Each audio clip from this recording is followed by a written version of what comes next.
You just anywhere? Sit. Yeah. Okay. So, you wanted to hear a little bit about March 16th? That's back in 03. March 16th, 2003. You never forget a day like that.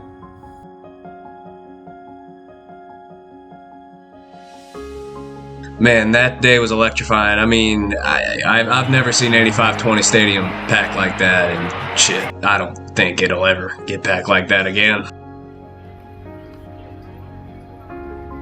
I remember the Pepsi vendor fell through that day for some reason, so they were only selling hot dogs and 4 Loco doubles. That crowd, man, was so amped up, they were all chanting one name. All Henders. Harold Henders. Harold Henders.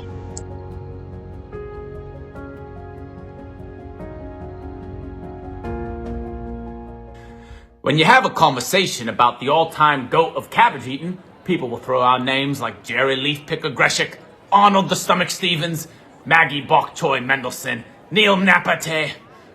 But you can't have a conversation about the GOAT of cabbage eating unless you're talking about Harold Henders.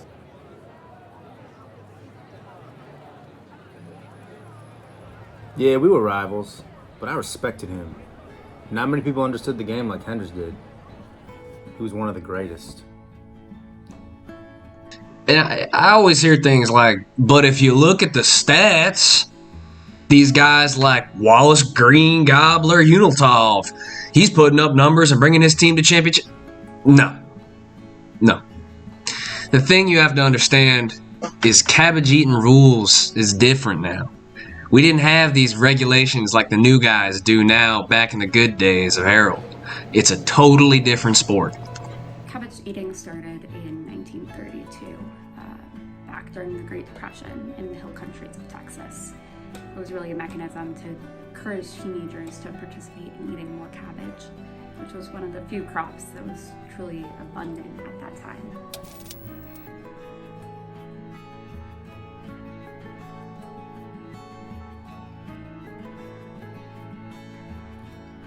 Pretty soon, crowds would start gathering to watch these teenagers eat the cabbage. It really went from being a small group to multiplying, scaling massively.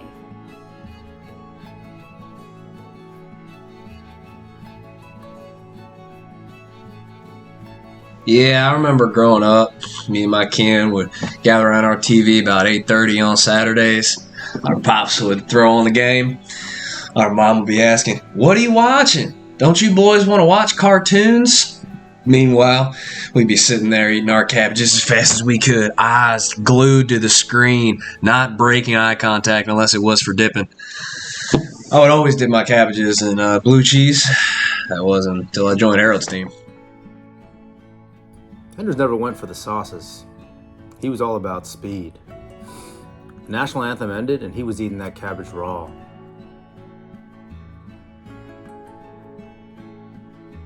I remember our coach telling us, Henders has won 7 championships, no sauces. Y'all need to lose the sauce. Can you imagine that? Eating a raw cabbage with no sauce?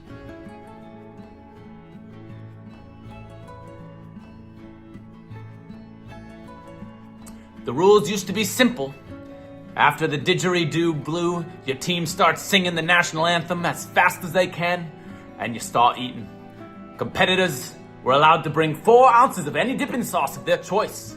Ranch, honey, blue cheese, hell, I even remember growing up some of my pals trying out ketchup.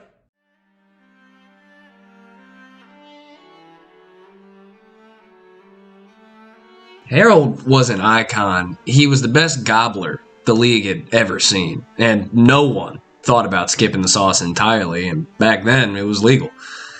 He didn't need to finish the sauce, so he didn't.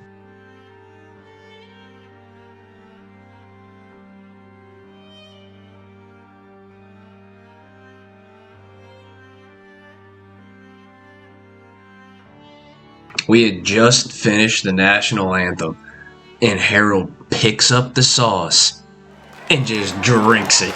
No spillage, so no foul was called. The crowd lost their minds.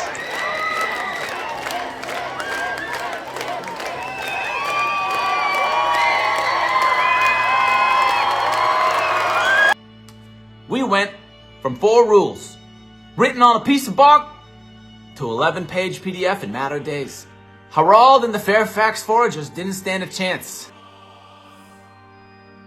Sports essence was really how simplistic it was.